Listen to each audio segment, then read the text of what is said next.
Banjo Land, Mike Heading here. I've got just a little mini banjo lesson for you today. I had a request from someone in the audience to do a short little lesson on double C tuning. So double C tuning is not used a ton in bluegrass, but it's used a ton in old time banjo, so claw hammer banjo.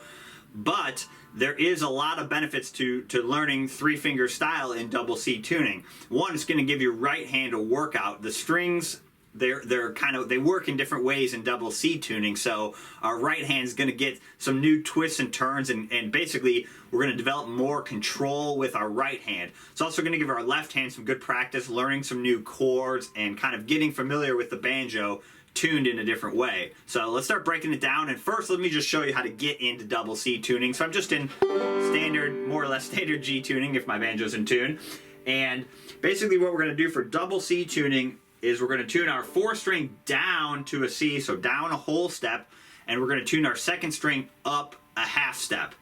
So that's why it's called, you get two C's, that's why it's called double C. So first thing I like to do is put my first finger on the first fret of the second string, which is a C, and then I'm going to tune that note down.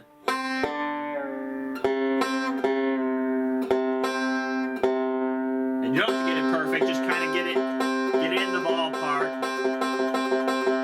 So that should be octaves, hopefully. And then what I'm going to do is now take that finger off and tune that second string up. So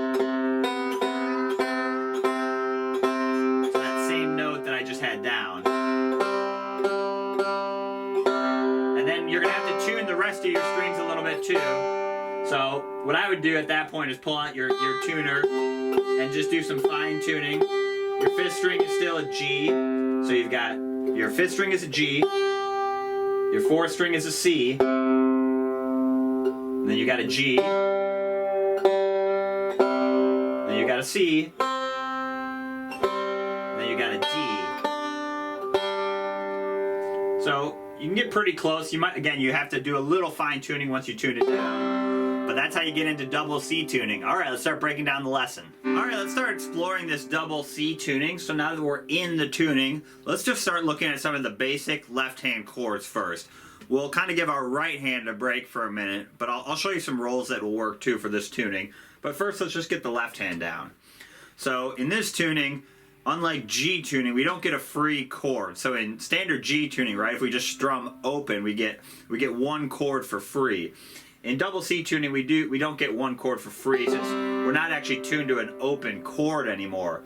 But our C chord is pretty easy. All I'm going to do is I'm going to take my second finger, or your first finger, but I try your second finger, and we're going to put it on the second fret of the first string. So open strumming sounds like this. And if we add that second fret on the first string, we get... So not too hard to do a C chord. We just put on that one note. And what you can do, like the forward reverse roll with your right hand. And what I want you to practice with this lesson is, and this is why learning alternate tunings is great, is we're going to end our licks on the second string instead of the third string like we would in G tuning. So if I do something like...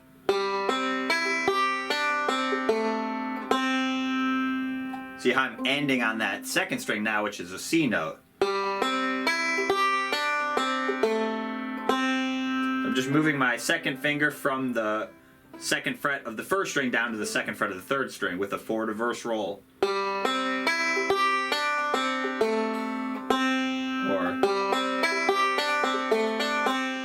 So you can just experiment with that. Again, what we're practicing there is just ending on the second string. Try some different rolls. You can do the forward roll.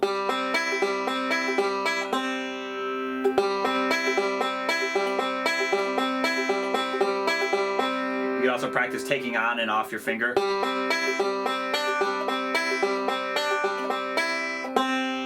then what I want you to practice again is ending on the second string. Or you can practice ending on the fourth string, which is also a C, so you could do something like...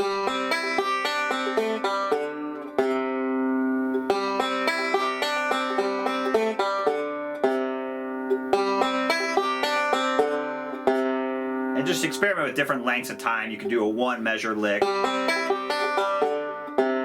or 2 measures. Remember, think of your target notes in this case. Don't worry too much right off the bat of what lick you're doing. Think of where am I trying to end. So, you know, as long as you get down to that last note, at least initially, you'll be okay. So think more of your target notes at first. You can always make the licks more advanced once you get it down, but you need to start somewhere and get your creativity flowing. So just think about ending on that C note every time, no matter what lick you do. That'll give you a spot to end your lick. So that's my basic C chord. Remember, just my second finger up on the second fret of the first string. And when I'm in this tuning, I like to think of the chords in strings of 3, or groups of 3 rather. So in G tuning, you can do 4-finger chords. In this tuning, I think those 4-finger, or where you have all the strings down, are a little trickier. So I like to think of it as I'm either playing on strings 3, 2, and 1, or I'm playing on strings 4, 3, and 2. So I'll give you chords for each. So if we're playing on strings 3, 2, and 1, our C is just on that second fret. So let's do the other chords in this key, the 1, 4, 5, and 6 minor. Those are the basic 4 chords you're going to want in the key of C. So again, my 1 is C, that's my root chord, is C, just my second fret on the first string. If I want to do my F chord, I'm going to put my first finger on the second fret of the third string, and my third finger on the third fret of the first string. Second string is open. Again, I'm just playing on strings 3, 2, and 1. So you can go from this C, you add those 2 fingers, that's F. You got C, F. You get like 4 in a verse roll on each one.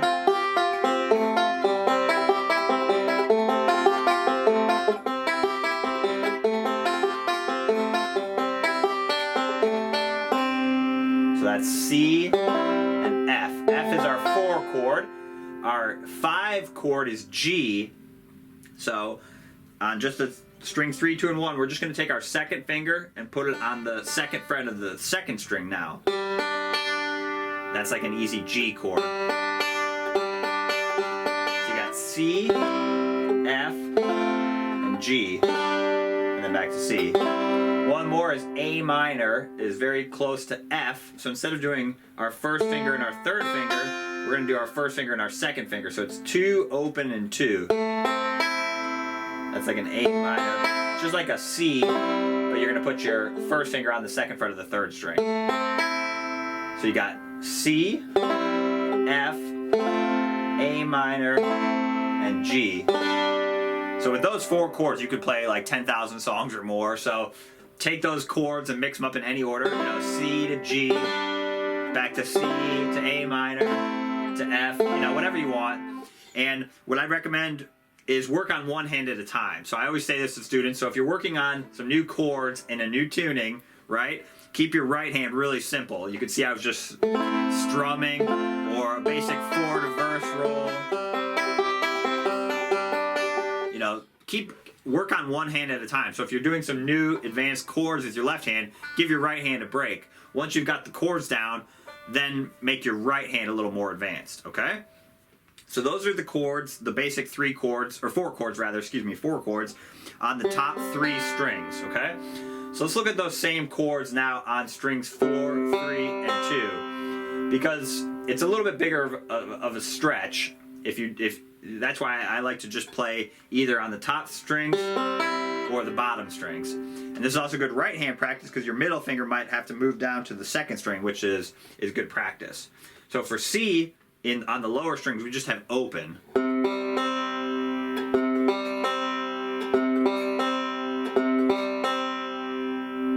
F is a little bit bigger of a stretch. You're going to take your pinky and put it up on the 5th fret, and then your first finger on the 2nd fret of the 3rd string. So that's good practice. You got open is C. Another one you can do for C, just slightly modified, is put your 3rd finger on the 4th fret of the 4th string. So you got two versions of C. You got opens, or that 4th fret on the 4th string. And then F is pinky and first finger. That's a big stretch. That's why, again, if you want to do the full version, you would have to get somehow your finger up on that 3rd fret 1st string, which is really tricky, I think. So that's why, again, I think of it as I'm either playing on the low strings or the higher strings. I almost think of them as different chords. So the F up here is this, the F down here is this. You could practice going between them. Okay, so you got C, remember? C, F, and then G is 2nd fret on the 4th string and 2nd fret on the 2nd string. And then one more is A minor. If you take your 3rd finger and put it on the 4th fret, just like your C, now we're going to put our first finger on the 2nd fret. That's an A minor, and then you can add your pinky to go to F. So those are the basic chords on the lower position. So you have C, let's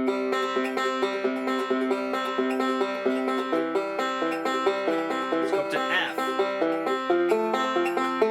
Just forward reverse roll, that's all I'm doing. Go to A minor, G, C. So that's what's great about double C tuning. You can get a lot of sounds that aren't possible in G tuning. You've got that low C that sounds great. So you can do stuff like just hitting that low root note sounds great, I think. And you can do stuff as you get more advanced, getting back down to that note. Stuff like that can sound really cool. So I would kind of, again, think of your chords as either playing on the top strings or the bottom strings at first. Okay, let me show you a little scale you can practice, and then I'll show you one more movable chord, and then we'll call it a day. So let's start with that C scale, and we're going to start with just the open 2nd string. And I'm just going to play them all single notes to start. Now open 1st string, 2nd fret on the 1st string, 3rd fret, 5th fret, 7th fret, 9th fret, and then 10th fret. So we have 10, 9, 7, 5, 3, 2, open, 2nd string. So you can see in this tuning, we're going to be playing a lot on the 1st string. So it's good practice to be able to play on the 1st string. You could do like the reverse roll. You know, you could start. So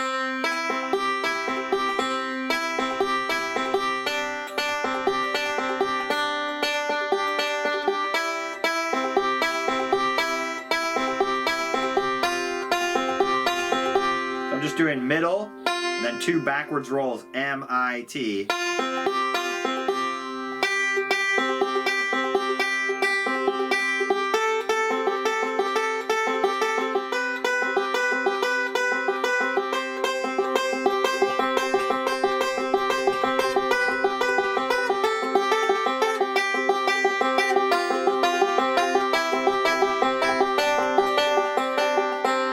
That's just good practice moving around. Another roll that works good is what I call the reverse forward roll. It's basically the opposite of the forward reverse roll.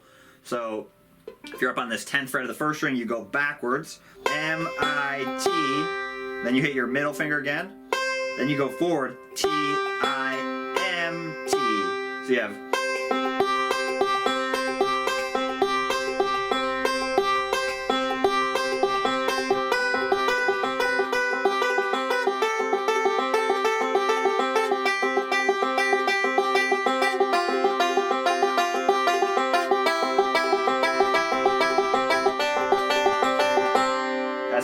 works good. You could also practice just moving those notes around.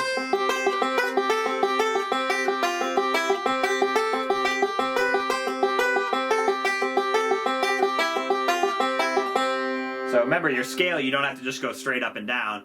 Practice, again, go back to what we did at the beginning. Practice ending on a target note. In this case, your open second string. So if we go down,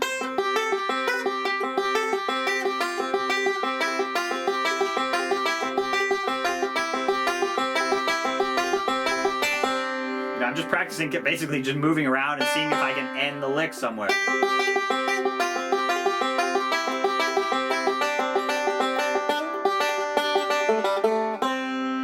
When you're experimenting with a new tuning, you can't expect to just come up with amazing stuff right away. So give yourself a little bit of time. Give yourself some license to experiment, right? You know, think of how difficult it was when you first started playing in G tuning. So double C tuning is going to be complicated just like learning to play in G tuning was. And you got to give yourself some time. And not all your rolls that you did in G tuning are going to work. And that's why it's great right hand practice to learn in a new tuning. It forces your right hand to develop a new sense of control and dexterity as you learn these new rolls. Lastly, very lastly, let's look at some movable shapes. So our F shape and D shape and straight bar chord shape aren't going to work for C tuning, double C tuning. But thankfully there is one that works fairly well. So we have, remember, our open C, and I'll show you two ways to do this one, a major version and a minor version. So if you do your bar chord and then you add your pinky on, it'll be 2 frets up from where your bar chord is. And what I normally do there too is I drop my thumb down. So that's like a D major. And if you do either your third finger or your second finger on the fret right below it, the 3rd fret, that would be like D minor. And maybe I might use my 3rd finger. So you've got major or minor. So anywhere you move that up, your root note is on the low string. You could go up to E minor or E major, F, F minor. And remember too, with all these shapes, you can do it just on the top 3 strings too. I might do that. Or, a lot of times I'll get all of them with this shape, but a lot of times I won't too. It just depends on where I'm going. So you've got F, G, and so you're just practicing switching from this major shape to minor. And that's good practice. And you could do it, like I might do it with just the top 3 strings too. So you could do something like this. You got C, D minor, E minor, F.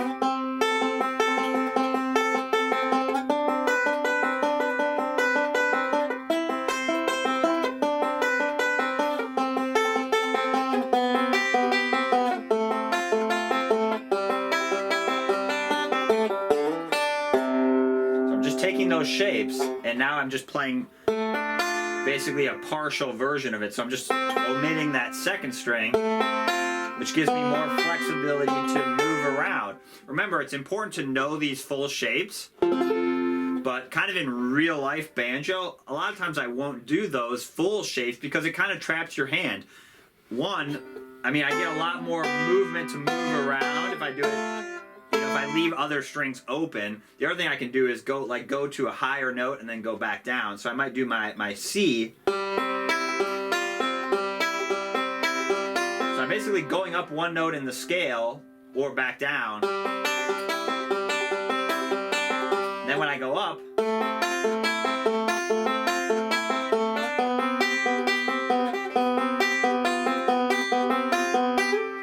now I can grab all these other notes around it.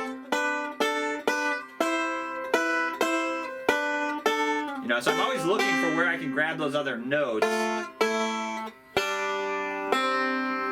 And that's kind of a benefit to not playing the full shapes. Whereas if you're in this shape, it sounds great. I might vamp or something like that. But again, it really traps your hand. Whereas if I do it this way, or even just maybe the top 2 strings, it gives me a lot more flexibility to move around and free up my other fingers. So that's something I want you to think about when you're playing in G tuning as well. It's the same idea in G tuning. you learn the full chords, and then you learn to when to use them and when not to. You don't need to prove that you know the full shape. You know, you can free your hands up to move around. So I might practice again moving around on this highest string.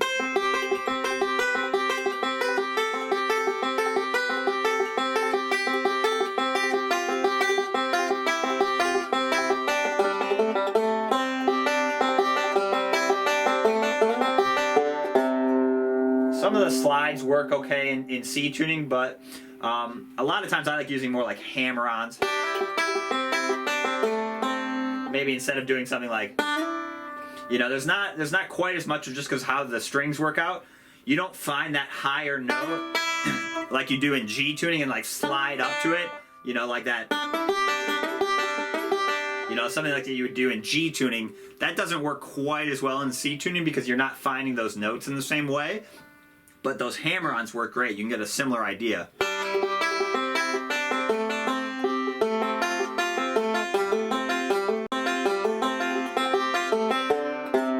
like doing little bends too, like that.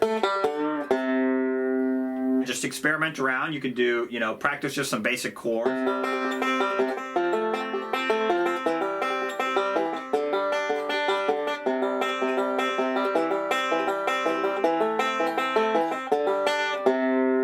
That's some basics to double C tuning. I would kind of get some of the basic chords down and just get rolling around a little bit before you learn a basic song. You know, some simple songs you could learn in this tuning are like Angeline the Baker.